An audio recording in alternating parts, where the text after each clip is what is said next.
There was once a hospital built far away from the city, deep in a deserted area where only a few villagers lived nearby. No markets, no traffic, only silence and darkness.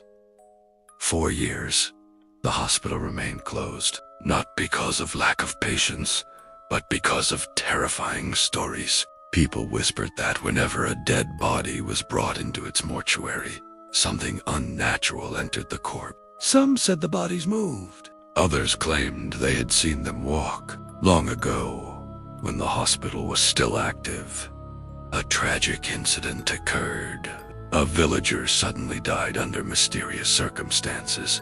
His body was brought to the hospital's mortuary late at night. As soon as the stretcher was placed inside, the corpse jerked. Its fingers twitched. Before anyone could react, the hospital lights went out. The entire building drowned in darkness. Moments later, a blood-curdling scream echoed through the hall. Panic spread instantly.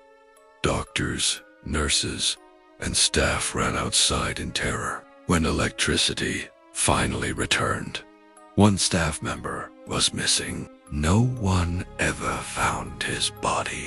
After that night, the hospital was sealed for several years. People believed the darkness inside never left. But time passed, and slowly the fear faded. The government decided to reopen the hospital. A skilled doctor from the city was transferred there along with a new medical staff. When the villagers heard the news, they tried to warn them. There is something in that hospital, the villagers said. A shadow that lives among the dead. But the doctors laughed. They believed fear was only superstition. For the first 2 days, everything remained normal. Patients arrived. Medicines were stocked. The lights stayed on. The doctors began to think the villagers had exaggerated everything. Until the third night. On the third day, tragedy struck the village again. A small child died suddenly. The family was terrified. They refused to enter the hospital building. With trembling hands, they left the child's body outside the mortuary door and ran away without looking back. The doctors were confused but followed procedure. The body was placed inside the cold room. That night, at exactly 3:15 a.m., something impossible happened. The mortuary temperature dropped sharply. The lights began flickering. Inside the cold chamber, the child's body started shaking. His eyes snapped open. His mouth twisted into an unnatural shape. The lights went off, then on dot, then off again. A horrifying scream echoed through the hospital. Doctors rushed toward the sound and froze. The child's corpse was standing upright. Its skin had turned black. Veins crawled across its face like moving worms. It smiled. Suddenly, the body attacked. One nurse was slammed into the wall with inhuman strength. Another was dragged across the floor and thrown into the mortuary.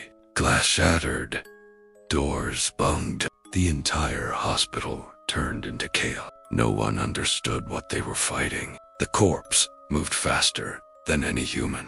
It screamed in a voice that did not belong to a child. Several staff members were badly injured. The hospital echoed with terror. Just when hope seemed lost, the head doctor realized something. The creature never crossed a particular room. With shaking hands, she lured the possessed body inside and slammed the door shut. They locked it, bolted it, and run. As dawn arrived, police surrounded the hospital, but no one dared to enter. The doctor explained everything. The moving corpse, the attack, the locked room. When authorities finally opened the door, the room was empty. No body, no blood. Only deep scratch marks across the walls, like something had tried to escape. The hospital was immediately shut down again, declared unsafe. condemned forever. Years have passed since that night. The building still stands, broken windows, rusted gates, and silence heavier than death.